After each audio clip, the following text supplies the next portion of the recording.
Dunia kepolisian di Sumsel balen lagi tercoreng. Kali ini oknum polisi Satres Narkoba Polres Pali diperiksa Propam karena diduga bermain narkoba. Kapolda Sumsel tegas ini proses pemeriksaannya lagi berjalan.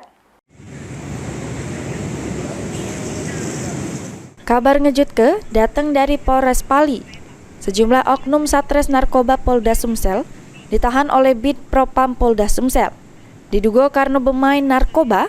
Dari data yang didapat Kasat Narkoba sama anggotanya, ini lagi diperiksa secara mendalam oleh Bid Propam Polda Sumsel.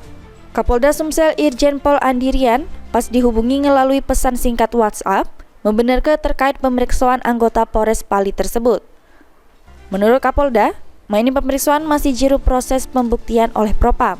Sebelumnya pada pertengahan Januari 2025 kemarin, Kapolda Sumsel negas bakal menindak tegas anggota Polda Sumsel yang terbukti bermain narkoba. Ungkapan kasus pada bulan Januari 2000 bahwa saya secara internal di Polda Sumatera Selatan, saya selalu mengingatkan kepada personil saya untuk jangan sekali-sekali terlibat dalam peredaran gelap narkoba ini.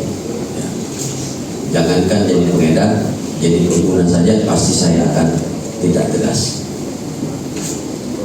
Kalau tahun lalu, rilis akhir tahun lalu teman-teman melihat sejumlah anggota Polri yang di PTDH itu sebagian besar adalah terlibat narkoba.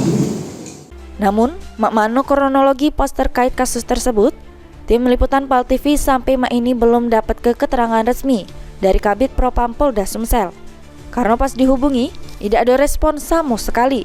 Ini masyarakat Sumsel yang sudah tahu informasi itu lagi menunggu kepastian serta hasil dari pemeriksaan kasus tersebut. Tim liputan PAL TV.